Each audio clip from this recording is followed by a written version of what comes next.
नमस्कार माझ्या सर्वांना, मी शिवानी. गावाकडच्या स्वादमध्ये आपलं खूप खूप मनापासून स्वागत आहे. तर आज मी तुमच्यासोबत शेअर करत आहे आलू भुंजिया सेवची रेसिपी. अगदी बनवणं सोपी आहे आणि खायलासुद्धा टेस्टी आहे. जसं आपल्याला दुकानामध्ये मिळते ना पॅकेट आलू भुंजियाचे, अगदी तसेच बनलेले आहे. चला तर सुरू करूया आजची रेसिपी. तर आलू भुंजिया सेव बनवण्यासाठी मी 4 उकडलेले आलू घेतले, सोबतच बेसन घेतलेलं आहे. बेसन हे मोजून मी तुम्हाला ज्यावेळेस टाकणार ना त्यावेळेस मोजून मी तुम्हाला सांगणार की एक्झॅक्ट किती टाकलेलं आहे. तर जे उकडलेले आलू आहे ना त्याला अशा प्रकारे आपल्याला किसून घ्यायचं आहे. मॅश नाही करायचं, किसून घ्यायचं म्हणजे पूर्ण एकसारखं किसल्या जाईल. नंतर त्यामध्ये मी काश्मीरी रेड चिली पावडर टाकलेला आहे, कारण की मी थोडे फिके बनवत आहे माझ्या मुलासाठी म्हणून. सोबतच थोडीशी हळद, धनिया पावडर, जिरं पावडर, आमचूर पावडर आणि चाट मसाला व सोबतच थोडीशी हिंग टाकायची. बेसनाच्या कोणत्याही वस्तूला थोडीशी हिंग टाकायची, पचायला चांगलं होतं आहे.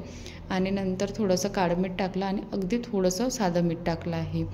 हे सर्व अगोदर मिक्स करायचं आणि नंतर त्यामध्ये आपल्याला बेसन टाकायचं आहे. यामध्ये पाणी घालण्याची बिलकुल आवश्यकता पडत नाही. जेवढं आलूचं मॉइश्चर असेल ना तेवढ्यामध्येच आपल्याला बेसनला टाकून बरोबर ॲडजस्ट करायचं आहे आणि त्याचा डो तयार करून घ्यायचा आहे. तर यामध्ये मी सुरुवातीला 1 कप बेसन टाकलेलं आहे, सोबतच 1 चम्मच तेलसुद्धा टाकलेलं आहे आणि हे सर्व अगोदर छानपैकी असं मिक्स करून घ्यायचं. आणि नंतर थोडंसं लूज वाटेल ना तर त्यामध्ये आणखी थोडंसं बेसन टाकायचं. तर मी थोडं थोडं करून आणखी यामध्ये कमीत कमी पाऊण कपच्या जवळपास बेसन टाकलेलं आहे. पाऊण किंवा 2 कप म्हणजे असं समजू शकता. थोडंफार कमी जास्त होते, कारण की यामध्ये कसं असते ना, आलूवर डिपेंड असते की आपल्याला किती एक्झॅक्ट बेसन लागणार आहे.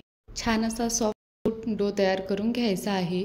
सपोज आपण शेव काढतो ना त्या टायमाला बरोबर म्हणजे निघत नसेल, खूप जास्त प्रेशरने काढणं पडत असेल ना तर काय करायचं, बॅटरला अगदी आणखी थोडंसं पाणी टाकून ना अगदी एखादा चम्मच त्याला आणखी मळून घ्यायचं. थोडासा आणखी लूज करून घ्यायचं बॅटरला, म्हणजे जो डो बनवलेला आहे तो, आणि त्याला बरोबर ॲडजस्ट करून जसं शेव आपल्याला इझिली काढता येईल अशा प्रकारे ॲडजस्ट करून थोडंसं लूज बॅटर करून तुम्ही शेव काढू शकता. आता मी जेव्हा या प्रकारे असं केलं ना तर सुरुवातीला थोडंसं काय झालं, निघत नव्हते. मग मी आणखी याच्यामध्ये 1 चम्मच पाणी टाकलं आणि याला थोडंसं सॉफ्ट करून घेतलं. तर नंतर सुरुवातीला नंतर काय झालं की इझिली हे बनवून घेतले. आता बघू शकता किती छानपैकी सरसरीत असे निघत आहे. तर अशाच प्रकारे आपल्याला डो तयार करून घ्यायचा आहे आणि शेव काढायचं आहे. कधी कधी काय होते, बेसन कोणतं पाणी जास्त ॲब्झॉर्ब करते किंवा थोडंफार ना कमी जास्त हर एक याच्यामध्ये प्रॉब्लेम येतात. तर त्यामध्ये काय करायचं, आपल्याला स्वतःचा आपला दिमागाचा यूज करून हे सर्व काम करणं पडते. तर अशा प्रकारे शेव काढून घ्यायचे आणि मस्तपैकी क्रिस्पी करत याला अलटवत पलटवत शेकून घ्यायचं आहे. खूप जास्त जळतपर्यंत वगैरे नाही शेकायचं.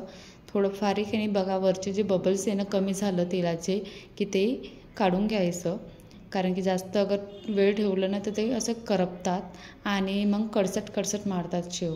तर आता बघा हे यावेळेस काय केलं, सुरुवातीला बबल्स आले, मग थोड्या वेळात बघा हे कमी होत आहे बरोबर. म्हणजे आता हे थोडं क्रिस्पी होण्याच्या स्टेजवर आलेलं आहे. तर आपल्याला या स्टेजच्या नंतर 1 मिनटाच्या नंतर याला पलटवून आपल्याला छानपैकी असं काढून घ्यायचं आहे.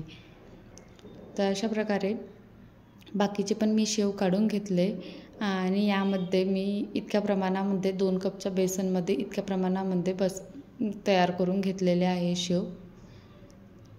अगदी क्रिस्पी आणि करारे झाले आहे आणि टेस्टसुद्धा जशी आपल्या आलू भुंजियाच्या पॅकेटमधली शेवची असते ना अगदी तशाच प्रकारे आहे. यामध्ये तुम्ही आलूचे प्रमाण आणखी जास्त करू शकता, तुम्हाला जास्त प्रमाणात बनवायचं असेल तर, किंवा अशा प्रकारे इतके बनवले ना तरी सफिशियंट आहे. 2-4 दिवस छानपैकी टिकतात. कशी वाटली आजची रेसिपी? आवडली असेल तर बनवून बघा आणि चॅनलला सबस्क्राईब करा.